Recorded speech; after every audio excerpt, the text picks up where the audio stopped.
We have a new #1 in college basketball, but was it the right team? Clayton Collier here explaining my AP Top 25 men's basketball ballot for Week 10.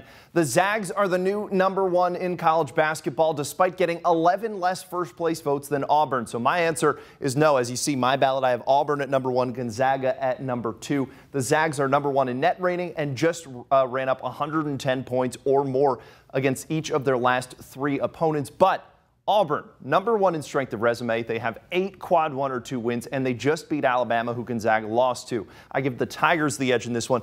The reason Auburn ends up #2 is because there were voters that voted them outside of the top 2. And if you are voting a 15-1 team whose only loss was an overtime neutral site loss to UConn, I don't know what you're watching. Auburn deserves to be #1 in my opinion. At #3, I have Wisconsin. I've been very high on the Badgers all year. There they are at #3.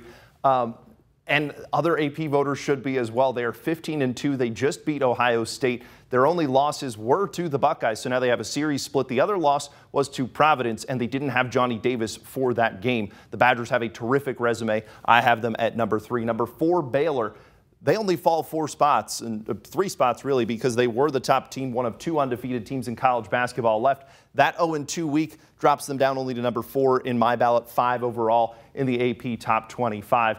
And #5, Purdue coming in, getting back to their winning ways after their loss to Wisconsin last week. I put them up at #5 in my ballot. Going through 6 through 10 now, we start with Kansas on this one. Kansas with a big win over Iowa State bumps them all the way back up to #6 on my ballot. #7, Arizona, just with that 1 loss on the season. Villanova checking in at #8. They have 4 losses this year, but that is to Baylor, UCLA, Purdue, and to Clayton, who they beat by 34 just 3 weeks ago after taking the loss out in Omaha. So Villanova back up to 8 for me. They now have 2 wins over Xavier, and they've also beaten Seton Hall and Tennessee as well. #9, LSU for me.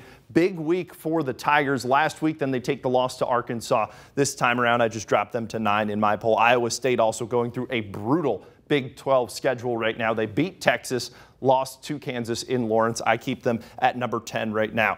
Going to #11, we have Duke. Kentucky making a 10-team jump in my ballot this week, and that's where they land in the AP poll as well at #12. They just had one of the most incredible blowouts that I have seen of a top 25 team. That one coming over Tennessee this week at Rupp.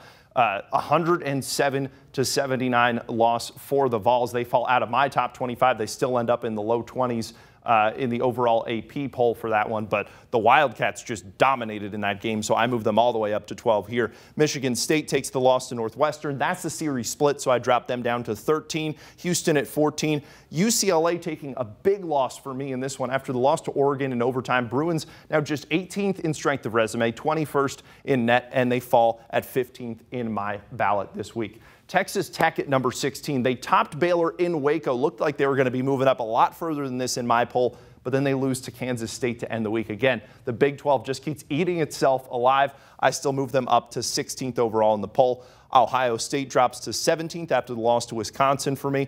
18th, USC. They came into the week as one of just 2 teams undefeated in college basketball, but they lose to Stanford and to Oregon in this one. Oregon causing havoc in the Pac-12 right now. I put USC down to 18 in this one. Providence still dealing with the COVID issues this week. They're at 19. Xavier at 20, again after the loss to Nova as well. Illinois is undefeated in Big Ten play. I have them at 21st right now. They just haven't faced the meat of the order, really, in the Big Ten. Those games will be coming up for them, but right now I just have them at 21st overall. 22nd, Loyola Chicago. Then for 23 through 25, and the voting reflects this as well, there's a lot that you could really go with here, and there wasn't a lot of standout options. I dropped Tennessee, Seton Hall, and Miami out of my ballot after their losses this week. I ended up going with BYU. I don't like usually putting teams into my top 25 that had lost the week, but BYU's loss to Gonzaga, they put up 84 points, which is tied for the most that the Zags have allowed this season. They also beat San Francisco, so I bumped them up to 23. UConn at 24, looking like they're getting their legs back under them after having their COVID pause. They beat St. John's this week. And how about Davidson? 13 wins in a row. They also have the win over Alabama as well. I put them in at #25 in my AP poll. Have a comment, have a question, let me know on Twitter at Clayton J. Collier. I'll be back next week with my ballot explainer.